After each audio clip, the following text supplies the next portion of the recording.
Greetings from Bangkok, Thailand, and welcome to 30 Minutes Promoting Unity and Diversity with Wanayran AlvarezAngerer in Moving Cultures. Our guest, number 143 of the series, is a woman that is going to keep you on your toes. Because when we talk about leadership, with human resources, and all the elements that have to do with coaching and understanding business, has to do with her. She comes from Brazil and she is based in the United States, and her name is Tatyana Fittipaldi. Hello, Tati, how are you? Hi, Wani. I'm doing great. Thank you so much for having me. Thank you. No, and we are extremely delighted that you accepted the invitation to talk about your life, your journey, and the amazing projects that you have been running through your life, because it's nothing new. You've been doing it and you have been able to impact several communities around the globe. So the first question is, who is Tati Fittipaldi? So Wani, I've been in a journey. So what I am now, became through the years. So right now I'm a talent development expert. And I basically help people make better decisions and improve their executive presence, their cultural competence. The whole idea is for leaders to become more inclusive and more efficient and more productive, but basically to be more inclusive, because as we're going to talk about it, I really believe in unity in diversity. So that's what I am now, but that's not how that's not how I started. When I started my journey, I started working as a volunteer in ASAC, which is an international company, non-profit company that promotes international exchange to promote cultural competence. But I was not exactly working on cultural competence back then. That was like, I don't know, a couple decades ago. And I was working in HR, in training, specifically in training to develop the people from that institution. And then due to certain influences, I ended up shifting my career to finance and accounting. So I started to study and do my MBA, bachelor degrees, this kind of things focused on finance and accounting. And I worked as a regional and global executive leader in the finance area for over 16 years. And it was very interesting. I learned a lot because I had to deal with very different people from around the world. So I learned a lot about cultural competence, about understanding different people, how diversity can bring a brain power to everything that we do, right? But it was only when I moved from Brazil to the United States that I really shifted back to working with cultural competence. So it was a bit convoluted, but it was only then. And I came here, I started to adapt here. I thought it was going to be super easy. I thought, oh, I've been here to the US, many times. I know the culture, I know the people, I know everything. It's going to be a piece of cake. And then I saw that it is very different to expatriate to a country and culturally immerse in a country, in a culture. It's very different from traveling and from being short periods of time in a specific country. So I had a time that, a period that I had to adjust. And during that period, I ended up deciding to found Coaching Expatriates to exactly do this, to help people develop their talents, create their career path in a more structured and a more fun way than I experienced myself, right? So I wanted to help people do it in a more structured way. And this is how I became what I am now. So I decided to, help people develop talent, either themselves or someone from their team, because of this whole journey that I went through during my career. Tati, when you talk about your beginnings and then how from there you move to another area of life and then you come back to your biggest passion again, there was communication and intercultural affairs in a way.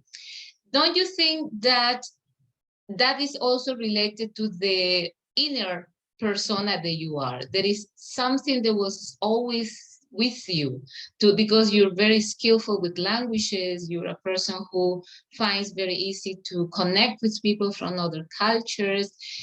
What was in your upbringing that actually give you the skills to be in that field in the first instance, working with a multicultural communities?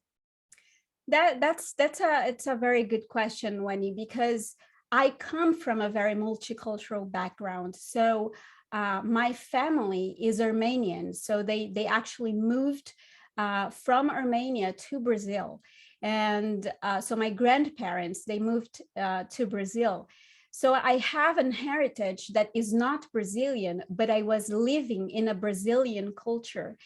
And there, my mom decided to, she decided that having international languages was important for the future. So she put me in a German school. And in this German school, I would learn both German and English.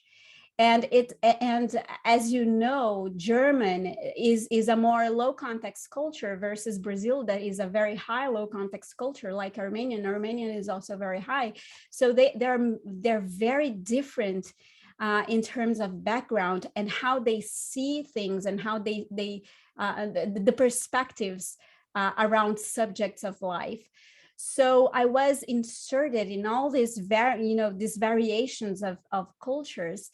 And it was, for me, my upbringing was very confusing because, I wouldn't understand how should I behave, and why certain, why certain people, they were more talkative, other was, they were quieter. Some people preferred, to do things in private. Some people would like to do things in groups, right? So that was very confusing to me, and I didn't have anyone really to, help me understand what was I going through.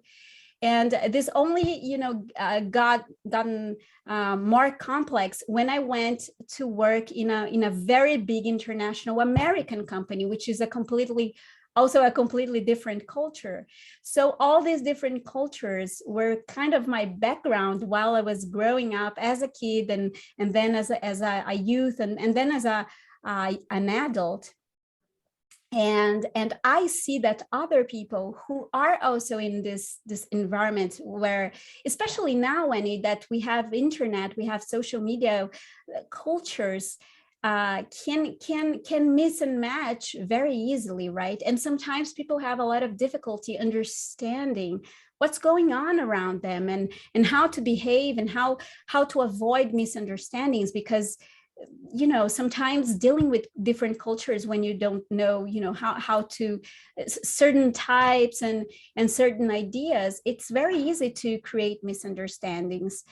And that's the whole reason why, I said, oh, this is a perfect, as you said, the passion, right? The passion is there because it was so difficult for me, but it also was so fun. It was so fun to learn, and to learn all these cultures, and to start making sense out of things, because when you start, you don't make sense out of anything, right? You just say, oh my God, this is happening. Why is this happening? Why is this person angry with me? Or why is this, this situation happening?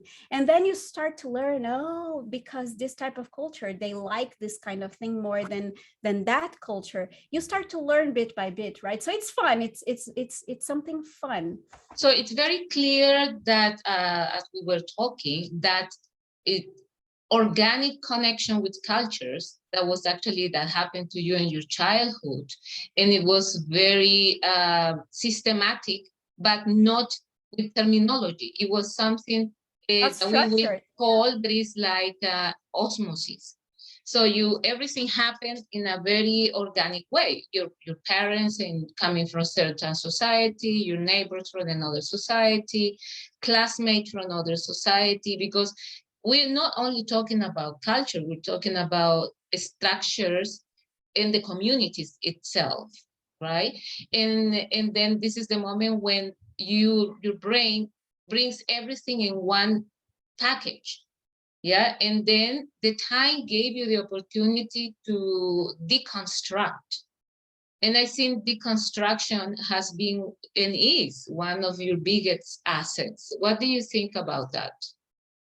I agree, and that's why it became actually my passion, right? Because you know, I believe that sometimes when you go through certain difficulties and you overcome these difficulties, you want to learn more about it. You want to learn more about you know, what you went through. And then it's when it becomes an asset, because you take something that you learn and you put it into practice somewhere else, right?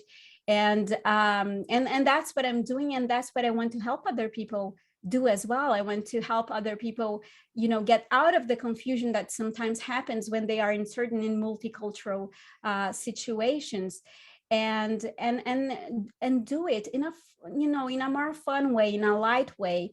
It doesn't have to be, you know, difficult. It doesn't have to make you feel grumpy or avoid the situation just because you don't know how to handle it.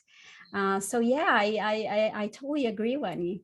Yeah, and what about the different areas of work? Because usually you are dealing with house moms, with professionals in a specific career, with regular persons who are probably entrepreneurs or they running their own private business, relatives, yeah, like I say, neighbors, people from different groups you belong in the community, and they are very stick to their role. Sometimes it's very difficult for these specific groups to understand that they can open up to other areas. Don't you think that is specifically one of the biggest challenges? I do, because you know, Wani, you said something quite interesting. You said, oh, it's the neighbors, the relatives, and that's true. Sometimes people, they are going through these multicultural interchanges, and they're not even aware that they're going through that, and they have a learning opportunity there. They simply, you know, they shut themselves up to the opportunity of learning and the opportunity of getting exposed to different cultures and learn different things. Because, you know, humans, Wani, they tend to like what they know. They tend to like what they relate to. And if they see something different, if they see a different culture, a different, you know, way of thinking, they shy away from that because, you know, it's not part of their repertoire, right? So you're right. It's very challenging for us to help them open up, to expose themselves to different things, and to show them that, you know, diversity actually is super powerful, and, you know, bringing, you know, other ideas, other people, different cultures, and it doesn't have to be cultures. It could be, you know, only different people. Like sometimes you have a neighbor and you know, you don't relate with them so well, so you don't, you know, talk to them a lot, etc. But sometimes it would be so powerful if you get to know them, and if you get to explore what they are about, and, you know, what there are their values and etc., so that you can open up and be introduced to a more diverse environment. Normally, the newcomer is the one that has the biggest work, because it's the person who has to be inserted into a community that has remained stable and also in a comfort space for many years. So let's talk about that people that you coach, that is the one who is overwhelmed, is already burned up, tired, because they try very hard to be inserted in those communities that can be very hermetic. What is the situation there, Tati? That's very interesting, and that's exactly what happens. So the newcomer, or what they see, what the other people see as strangers, right? They come and they want to belong. Everyone wants to belong, right? So they want to insert themselves, they want to learn, and they will frequently get to barriers. They will see barriers. They might not be invited to the neighborhood events, or the parents are in the school, they call everybody to get together, and they're not invited, this kind of thing. So it takes some time for people to start belonging to a certain community, and it takes a lot of patience from them and a lot of tolerance to do it bit by bit, because it's not going to happen overnight. You cannot build trust in a community, no matter what it is. It could be in a neighborhood, it could be in a new corporation, a new business, anything. It takes time to build that trust and for people to open up to you. And of course, it depends also on the community. Some communities are more open to having newcomers, and other communities are more difficult to accept newcomers. But it can happen. It only takes time, it takes a lot of resilience from the newcomer to to go through this transition. And that's why I believe coaching for these people are so important, because they need the accountability partner to help them keep track of their progress, because people forget how much progress they made in this transition, right? So the accountability is essential. And second, to have someone as a sounding board to exchange ideas and to see, oh, I tried this, it didn't work, what else can I do? And you start to develop new ideas and make sure the behavior you're showing up is the way you want to really show up. Because you mentioned this earlier in the show, sometimes we always get back to our basis, back to our authenticity, right? Sometimes we have to flex ourselves to adapt to new situations, but ultimately what we want is go back and be 100% authentic, right? And so the coach do this kind of work. They help people do flex, but without losing their authenticity. You mentioned one important word, there was behavior. And behavior is regularly and usually related to misconceptions and also misunderstandings and also stereotypes. And I think newcomers usually are joining a community believing all those stereotypes and misconceptions that the welcoming community might have toward them. Don't you think that fear is one of the biggest obstacles in adjustment? Yes, it can be one big, misconceptions and assumptions. And that's why what I always tell, my coachees and my students, assumptions are very dangerous in any adaptation situation, because every time you assume, you might be assuming wrong. As you said, you might be assuming that stereotype, it is what it is, and the fact is everybody is unique. We have nuances, right? Everybody has nuances, and even though we might have cultures that have certain stereotypes, they might not apply to everybody. You have to have the patience to learn that, from that person, how they really are and what they really value, what's important to them, how they do things, how they think about things. And it's like building a construct. You do it bit by bit. You cannot do this overnight. So you have to be very resilient. You have to touch base regularly. You have to make sure you are putting the right effort into building the trust and the relationship. Okay, Tati, I'm going now to bring forward some images that I have prepared for our conversation. And this is the first one. And I'm going to talk about this photo because pets are very important during the adjustment period because they become comfort energy for anyone who is in a new environment. Talk to us about your friend over here in the picture. So I love my pets. Everybody knows how much I love animals in general. And this is a very interesting story because before having Theo, this is Theo. And before having Theo, I didn't care much about pets. I didn't have any connections to pets. And it was only when, you know, I got him into my life and you know, I received him as a gift into my life that things changed. And indeed, he was a partner in crime with me here when, you know, when I came to the US in the adaptation.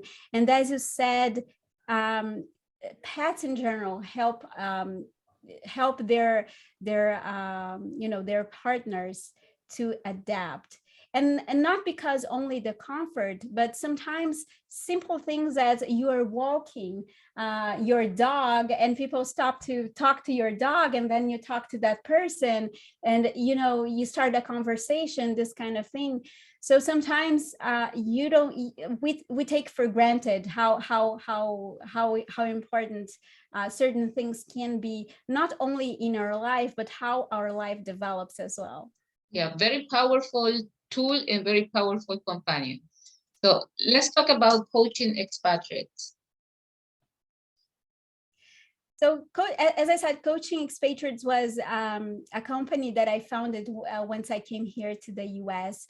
And basically, I help people, you know, make better decisions because I believe that helping people make better decisions is promoting unity in diversity somehow or indirectly. Because in order to make group decisions, in order to make decisions in general, what happens is that we have to build trust with other people and with the people we're making the decisions with. And we have to understand that person. We have to understand what their values and what they want to accomplish, making that decision. So coaching expatriates, I not only coach expatriates, but I coach global leaders and regional leaders who want to be, you know, who want to raise their executive presence, their cultural competence, make better decisions. So what I really want to accomplish with coaching expatriates is to help leaders around the world make a better place out of this world, make a happier place. And I believe a happier place starts with diversity. It starts with diversity because we can harness the diversity and the collective brain power that the diversity brings. And I believe that once leaders realize this and are able to put this into practice, they become so powerful in the sense that they become very influential. They become very effective. They become, you know, very productive in the things that they are doing. So that's coaching expatriates. That's what I do. I teach people, you know, leadership skills so that they can make better decisions, have a better executive presence, and raise their cultural competence. One of the babies of your coaching expatriates is your Joyride with expatriates. There is a series of interviews that you lead in your channel. And thanks to Olga Conto, who is an architect from Colombia, who was based in Panama, we actually met. And let's talk about this initiative. And I also have other one, that is the one with Mandy Gupta, yeah, and the one with us during our conversation. Okay, let me come back here.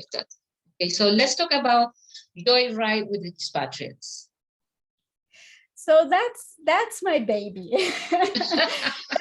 That's my baby. It was so interesting because I had a lot of trouble starting to do the program. I was afraid. I don't know if it's going to work, and etc. And I had the help of a friend who was my first interviewee, and she said, "No, let's do it. I can help you." And it started to get traction, and I started to talk with people. And what's so fabulous about this program, this initiative, is that I always bring someone from a different place in the world to talk about their movement. So they're coming from one country and going to another country, and they share with us their story and how they were, what were their challenges, what it took for them to adapt, and what they learned in the process. Because I believe that the learning part, what we learn in the process, is very important. And for me, it's my baby, because I have been learning so much with each of these individuals that I interview. They always bring something to the table that I never imagined before. They always bring something new, something that I didn't know about. And I am sure the audience, would be also delighted to learn all these things, these different things from around the world, and these different ideas. I think it's a good way, if people decide to start watching it, it's a good way to start opening the minds to diversity, and opening the minds to improve the cultural competence. So I really enjoyed this participating in this program. Yeah, I also had a fantastic time talking to you. Tati, let's talk about this specific image. So this is a program I created last year to help people be more productive, to help global leaders be more productive. What happens is that sometimes, as you said before, and you use this word very well, it's overwhelm what some people feel when they first get into a new culture, or get into a new society or culture. So what happens is that sometimes they start becoming less productive. So my idea was to help them become more productive, become more assertive, by teaching them some skills that help them improve their relationship with time. Because people usually have a very interesting misconception about productivity. They think it's about tools. They think it's about doing more in less time, and it's not that. Productivity is about the relationship you have with time, and that's what they learn here in this program. So it's a fabulous program. Okay, let's go to the next image. Okay.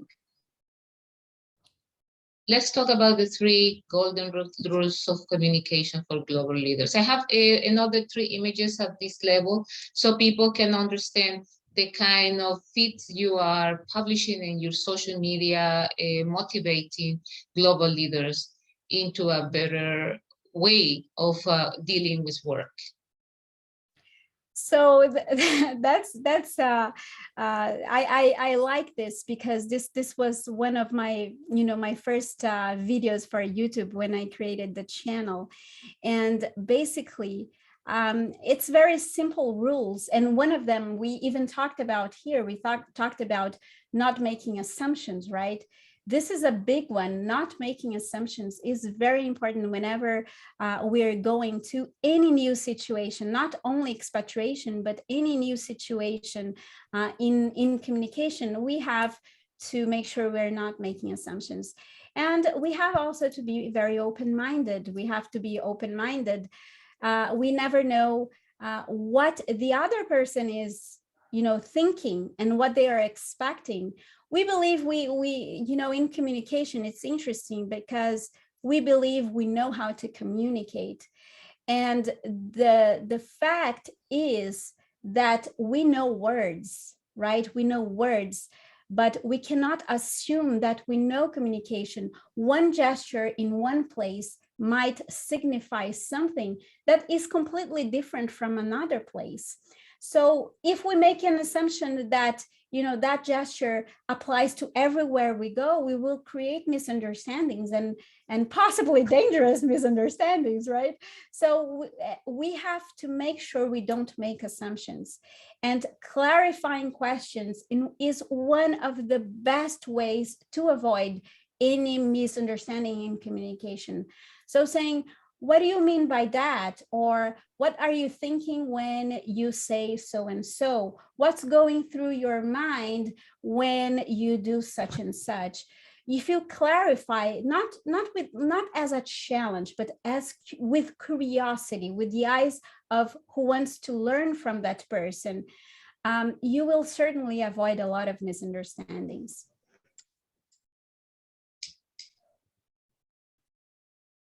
How global leaders make compelling job offers?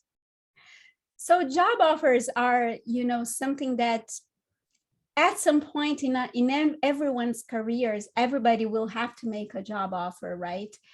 And we can have better talents or not so good talents, depending on how we make the job offer. Because it's not only about the job offer per se, but it's how you show up when you are making the job offer. And that's what I talk about here.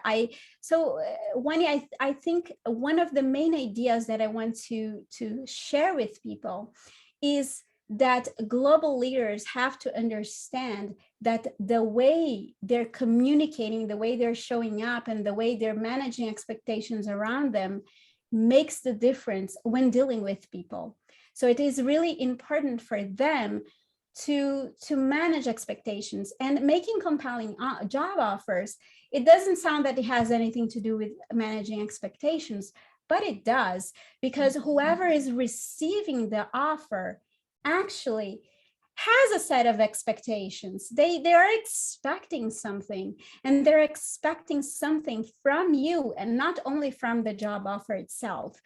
And that's what I talk about here. I think it's important for leaders to learn how to show up when making the job offer. The 7 factors to lead teams effectively. That's my new initiative. This is a very new initiative. It's called the 4 pillars of global leadership.